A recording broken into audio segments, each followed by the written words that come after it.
What's up guys, Casual back again with even more details on what we can expect to see from Spider-Man when he finally arrives in Marvel's Avengers next week. And today I'll give you guys more info on his gameplay and what characters will be coming to the game with him, including a possible new or future villain. So make sure to drop a like and subscribe to catch all the latest news on Marvel's Avengers. But now let's jump into today's video.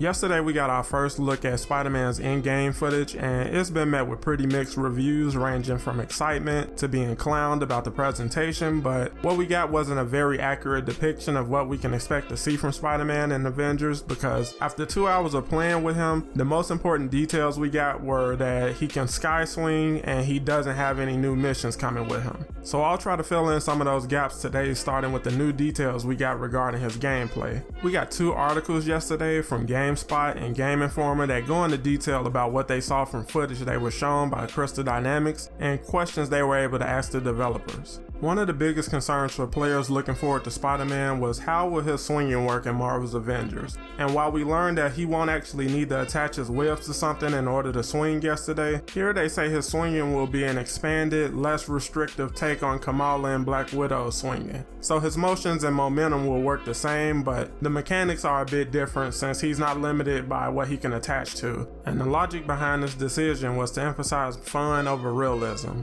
Another key difference is instead of constantly pressing X to swing, holding down the right shoulder button while jumping triggers his swinging, similar to Insomniac's game. I was curious if they would go this route, but I wasn't sure how that would work or if it would alter his button mapping, but it looks like they found a solid solution to differentiate his swinging from other heroes. And as an added bonus, it doesn't look like it drains his intrinsic meter, so I'm definitely happy to see that. They go on to add details about his wall crawling and that you'll be able to freely climb and move around surfaces and even run up and along walls indefinitely, which sounds like it's going to be fun, and I'm curious to find out if he'll actually be able to crawl along the ceiling. We also got more details on the new web status effect that will come with him. We learned yesterday that filling up the web status meter completely restricts enemy movement, setting them up for takedowns and higher damage. But here we learned that you'll be able to knock webbed enemies into walls, making them stick there, and that webs can inflict various debuffs which you can unlock from his skill tree, like making webbed enemies more vulnerable to damage and status effects, and dropping more health when defeated,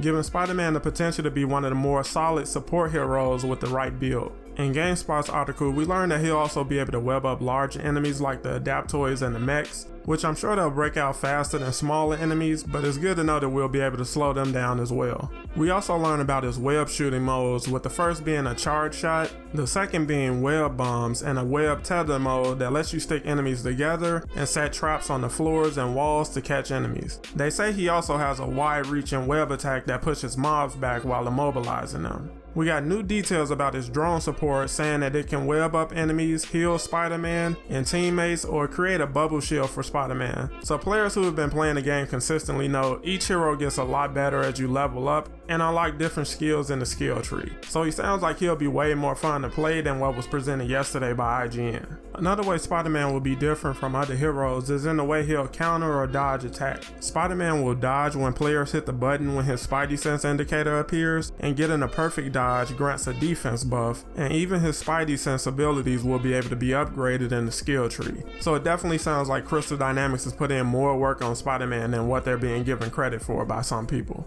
Another thing we learned from Game Informer is how Spider-Man comes across the Avengers and what characters are coming to Avengers with him. It says that he stumbles onto a plot connected to AIM that's bigger than he can handle, and he meets Black Widow as Tiny Dancer online, and they exchange info on AIM. He goes on to meet the rest of the Avengers and agrees to work with them, but struggles working alongside them. He'll be accompanied by Liz Allen, who is one of Peter's friends from college, and you'll be able to find her at the anthill. And Mark Raxton, aka the villain Molten Man, will also make an appearance, but Crystal Dynamics wouldn't confirm if he'll transform or not. So on one hand, I can see him not being added just yet as a villain we can fight against, because this is a pretty small event and they have a lot of other stuff coming, like the raid and the Red Room event is also dropping on the 30th. So I can see that being the reason they only hint at him becoming a future threat down the line. But on the other hand, they did get a lot of negative press and criticism for how the Red Room event was handled with the lack of a villain. So that could have influenced their decision to add him as a villain fight with the launch of Spider-Man, but we'll find out next week. Let me know what you guys think down in the comments. Did any of these new details make you optimistic about Spider-Man and his event, or were you put off by the gameplay footage we got yesterday? Make sure you subscribe to catch all my next videos where I share the new details we got about the raid and a new comment from one of the devs about join-in progress coming to the game. Thanks for watching, and I'll catch you in the next one.